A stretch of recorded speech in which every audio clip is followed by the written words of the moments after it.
Do you respect women? Absolutely. Why wouldn't I? Do you think that 18, 19-year-old women are more attractive than 25-year-old women? I think there's attractive people. That's a loaded question. I don't know. Well, it's not really, is it?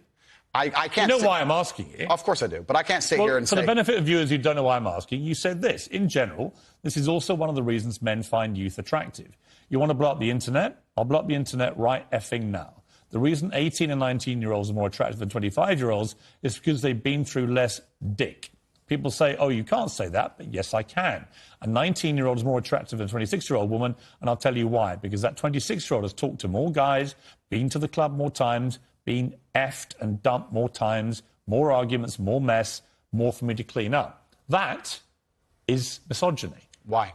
Because you are encouraging a mindset about 25-year-old women that makes them sound out to be infinitely less desirable than 18, 19-year-olds, and having effectively been having too much sex to be taken in a more respectful way. Well, firstly, even if that was the case, that wouldn't be misogyny. Well, what did you mean by what you said? That's not misogyny because it's not anti-women. I'm saying that an 18 or a 19-year-old woman would be more desirable. It's pretty anti-25-year-old women. Anti-25-year-old women we can argue, but not misogyny. Well, that's misogyny then, isn't it? No, it's not. Well, being anti any woman at all is misogyny. Not when I'm saying that women are beautiful and attractive at a certain age and saying the age. You're saying 18, 19-year-olds are more attractive than 25. Well, than ageist, perhaps, but misogynistic, absolutely. Is that not. But you just accepted it was misogyny. No, I didn't. You said it was misogyny. I'm telling you, no, it's not. If a 26-year-old woman is watching this and has heard those comments, yeah, would you just say to her, look, I'm sorry, I shouldn't have said that? No, I won't. I will say that I am sorry that offends you. However, there's a large contingent of the world... That doesn't mean you're sorry. No, I'm not sorry. That's the point I'm making. I'm sorry if that offends you. However, there's a large contingent of the world that believe that, and I was mediating for a conversation. Parts of the world that believe that about 26-year-old women are parts of the world where women are not allowed out on their own. That's a conversation. They have to wear full burqas. Well, that's a conversation. They're not allowed to drive cars. That's nothing to do with me. But is that the kind of world for women that you... I was mediating a conversation. No, I'm asking you what you think.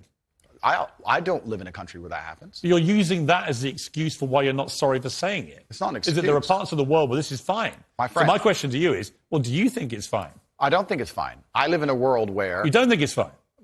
The reason This isn't that hard, Andrew. You can simply say, Piers, you know what?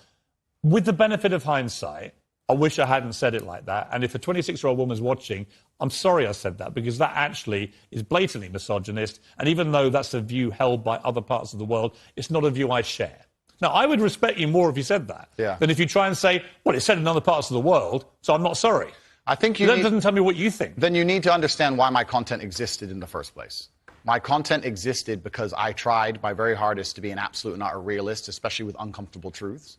I was pointing out that very uncomfortable... Is that a truth, then? It's an uncomfortable truth in many parts of the world. It's not a truth that I'm happy about. An inquest this week found that a 14-year-old girl, Molly Russell, died from an act of self-harm while suffering from depression and the negative effects of online content. The coroner said she was exposed to material that may have influenced her in a negative way, and in addition, what started as depression had become a much more serious depressive illness, and she very sadly took her life. That's absolutely disgusting. Right. Her father... It's terrible. Her father's campaign for better protections against potentially dangerous social media algorithms, right? It says that the particularly graphic content she saw romanticised acts of self-harm, normalised her condition, and focused on a limited and irrational view without any counterbalance of normality. First of all, what is your response to that? Nothing to do with you. That's the first thing. Yeah, it is nothing to do with me. The fact that a 14-year-old girl took her life is truly sad. The world we live in today is... The fact that something like that happened is almost mind-blowing to me. That's truly sad. I actually feel sad inside to see something like that. What has come clear to me in the interview is that a lot of things you say you wouldn't say now that you've said before. But I'd say them differently, perhaps. Yeah, right. So, to me, that's an acceptance. Not just that you want to get back on platforms, because maybe that was one of the reasons you were no platform, but that you've recognised and understood the potential harm to the wrong kind of impressionable mind by some of the things you've said. Would that be fair? I think that's 80% fair. I recognise and understand that with massive fame, you have to be more careful about being misconstrued. Like I said earlier, 1% of people misunderstanding you doesn't matter with a small audience. It matters with a very large audience. With power comes responsibility. I still believe the things I say. I do not want to be a negative force for the world. I also understand that I am a man who's lived a very difficult, nuanced life, and I am capable of making nuanced points that may be misunderstood by teenagers. However, that can be said about anybody and everything. Every opinion online can be misunderstood by children.